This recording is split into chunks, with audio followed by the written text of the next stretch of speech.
Hi family, the Lord has a special word for somebody super specific. You'll know this word is for you if you feel like ending it all.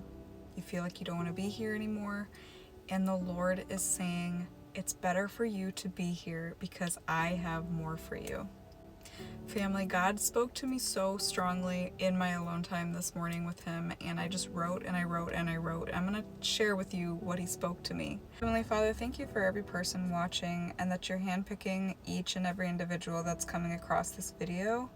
Father, let there be a tangible transformation in the lives of those who are seeing this. Lord, this is no accident that you're putting it in front of this person watching. I just pray that you just reach that person in exactly where they need to be reached. I know what it's like to feel this way, and Lord, you reached me. So I pray that you do the same for them in Jesus' mighty name. So this message is for those who don't want to go on any longer. You can't see the value of continuing. You feel like you're disconnected from your purpose. People don't care. And you just can't really connect to the meaning of life. So this word is meant to encourage you. It's meant to give you strength again. Praise God. But the Lord gave me a vision in the spirit that there are many of His children that are bound by the chains of depression and addiction. And this has really become profound in this season where you don't know how to get unstuck. And some people have double chains, meaning they have both addiction and depression. Now He has assigned me to come help break you out of these chains by the power of Jesus Christ. He is the true chain breaker. He is the only one who can set you free. But I'm here to help you realize that and connect you back with the hope of Jesus again. Did you know that there are many stories in the Bible where apostles were locked up in jail, and then God miraculously opened the jail in the middle of the night and the chains were broken because of the Holy Spirit, because God was looking after them? They didn't belong in prison, but them being thrown in prison, Paul talks about this actually in the book of Philippians, that it's evidence that what he's speaking it adds more fuel to the fire and more faith to the body of Christ. But recovering from addiction and depression with Jesus' help sounds too spiritual. Think about it this way. Addictions and feeling depressed and begin in the mind, and these are also things that are unseen. So you might look fine on the outside, your body might not be broken on the outside, but on the inside, you feel anything but whole. You feel broken, you feel like you're in bondage, you feel like you're not free to be happy and enjoy. You feel like you have to rely on certain crutches to make you feel better each day. And I have had times where there have been so many crutches that I was leaning on when Christ was supposed to be the one, that I didn't even know how I was gonna get out of those. Like, I was so dependent on them, and one by one He has taken these things, He's taken that, and He's wanted me to lean on Him as the sole provider. Praise God. He wants to be the one thing that I turn to and look for comfort and look for security, look for strength, not these things that are not going to help. If you don't believe that this is possible, let's look at the scripture. This word comes from Philippians 1 verse 21. For me, living means living for Christ, and dying is even better. But if I live, I can do more fruitful work for Christ, so I really don't know which is better. I'm torn between two desires. I long to be with Christ, which would be far better for me. Pay attention to that. But for your sakes, it is better that I continue to live. Knowing this, I am convinced that I will remain alive so I can continue to help you grow and experience the joy of your faith. And when I come to you again, you will have even more reason to take pride in Christ Jesus because of what He is doing through me. As we remember, Paul used to be Saul, and God basically hijacked his life, took him from being somebody who oppressed Christians and tried to stop the gospel from being spread to one of the biggest evangelists through his calling of being an apostle, and spreading the gospel and helping the churches to understand how we should conduct our lives with Christ at the center of our behavior, right?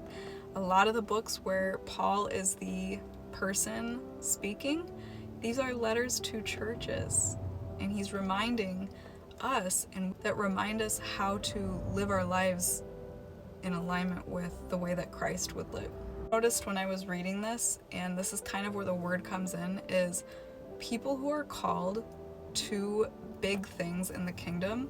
The ones in the Bible that are prophets and apostles, they long to be with the Lord. So they longed to not be here in body. They wanted to be in spirit in heaven with Jesus. And it's funny because we read about this in the Old Testament and the New Testament, and I want that to really sink in and to encourage you, because even the most prominent people that we've read about in the Bible have felt this way. They have wanted to tap out of life, but they had the spiritual maturity to say, all right, Lord, I know that my time here isn't done yet. I will continue to serve you and work for you in your kingdom, to get souls for your kingdom until the last day that you have me here. And I'm going to do this for you. These are God's warriors that we're talking about. The ones that slay in the spirit, the ones that are known by every Christian. Don't tap out, friend. I pray that this saves somebody's life today. Let this word become hope in your mind, body, and spirit. Tell the Lord that you surrender to his will. Ask the Lord, God, give me the will to be here and fulfill the purpose that you have called me to. Just like you did for Elijah and Paul. Father, help me want to be here to serve you. We are breaking you out of those chains today with the help of Jesus. We have to speak to these things to tell them to break off of us. Depression. Name the addiction. Say, I speak to X, Y, and Z. I speak to depression. Break off of me. I speak to addictions, to alcohol and drugs, to break off of addictions to the P word, to break off of me in Jesus' mighty name. Anything that is keeping me bound that the enemy has initiated in my life has to break off of me now and burn up by the fire of the Holy Spirit in Jesus' mighty name. Father, thank you for freedom. Thank you for the boldness to pour your spirit out over it all, Lord. In Jesus' mighty name, amen. I pray right now that you heal and you touch the minds of every single person watching. Send your special help that only you can do and transcend upon them. Peace that they can't explain, that they've never felt. Father, in the mighty name of Jesus, I thank you. We thank you. Amen. Family, the Lord is so good. I remember a few years ago, I was going through one of the hardest times in my life, and I have felt like I didn't want to be here multiple times, but that one was so bad. And we talk about it a lot of times in the Christian community as a night of the dark soul, and that was the darkest of the nights that I have endured. I was living in a roach-infested apartment. I didn't have any income.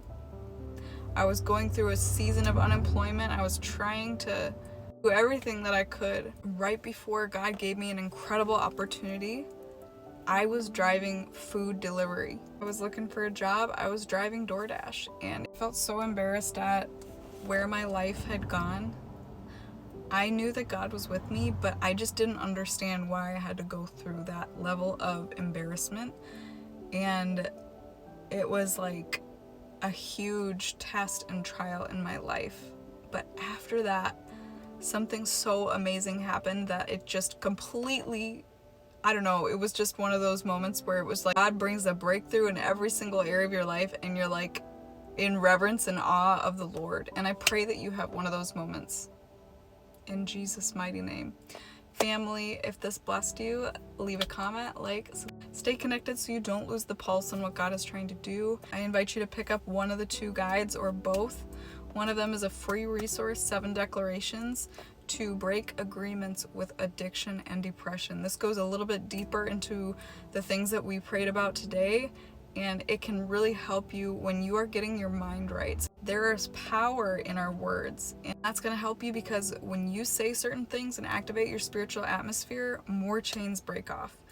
And also, you have another resource. It's called the Freedom Reset Bundle, and that is a 5-part resource. It's a more comprehensive resource to help you reinstall new habits when you say no to the addiction and you're giving God the reins. We need structure. We need help to get through from that day where we say yes to going sober, yes to stopping, and then following through with that thing. So that's what that guide is for, and I will see you guys in a future video.